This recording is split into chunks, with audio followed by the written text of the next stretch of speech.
అందరికీ నమస్కారం అండి. నేను మణికుమార్ని, కుంభకోణం కాపురం బ్రాస్ విజయవాడ నుంచి. వినాయకుడి కలెక్షన్లో ఒక చాలా బ్యూటిఫుల్ మోడల్ ఒకటి చూపిస్తాను. సో ఇది గిఫ్టింగ్కి, హోమ్ డెకరేషన్కి, షోరూమ్స్ డెకరేషన్ కూడా చాలా బాగుంటుంది.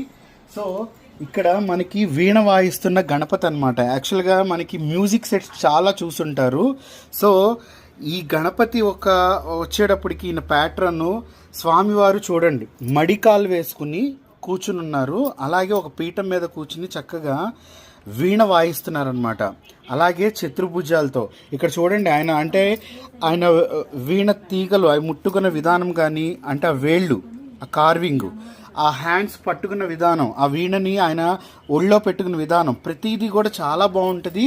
అలాగే మనకి యాక్చువల్గా గణపతిని ఓన్లీ జ్ఞానానికే కాదు, విజ్ఞానాలకే కాదు, చదువుకి, అలాగే గణపతిని పూజించడం వల్ల మనకి సరస్వతి వాక్ సిద్ధితో పాటు ఈ మ్యూజిక్ ఏదవుతుందో ఈ మ్యూజిక్ సెన్స్ కూడా పెరుగుతుంది. అది అందరికీ తెలిసిందే.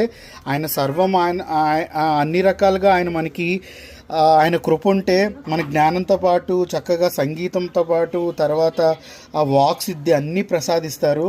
అలాగే ఇక్కడ చక్రం చూస్తే స్వామివారికి కిరీట వెనకాల చక్రం ఎంత అందంగా కార్వింగ్ చేయబడిందో, అలాగే స్వామివారు ఒక త్రిశూల నామం, ఓంకారం సింబల్ ఆయన తొండం మీద, అలాగే ఆయన వీణ వాయిస్తూ ప్రసన్నంగా అంటే వీణ వాయిస్తూ ఆ తన్మయత్వంలో ఉన్నట్టు చాలా బాగుంటుంది.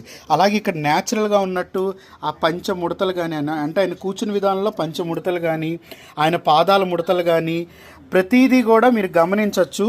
సో చాలా యూనిక్గా ఉంటుంది. ఇప్పుడు చూడండి, స్టూల్ మీద పెట్టాను కాబట్టి మీకు ఇది కలిసిపోయింది. ఇప్పుడు మీకు క్లియర్గా చూస్తే తెలుస్తుంది. బేస్ కూడా వచ్చేటప్పటికి మనకి ఒక 1 ఫీటు వెడల్పు వస్తుంది, లోతు వచ్చేటప్పటికి 7 అంగుళాలు వస్తుంది. సో చాలా యూనిక్ పీస్గా ఉంటుంది. ఎవరికైనా స్పెషల్గా గిఫ్టింగ్ చేయాలన్నా బాగుంటుంది, హోమ్ డెకరేషన్కి బాగుంటుంది, అలాగే షోరూమ్స్ డెకరేషన్కి బాగుంటుంది. వినాయకుడి కలెక్షన్లో చాలా యూనిక్ మోడల్ అనమాట. సో ఇది ఒక ప్రీమియం క్వాలిటీ వస్తుంది అనమాట. ఇది ఎల్లో యాంటిక్ షైనీ లుక్తో వస్తుంది.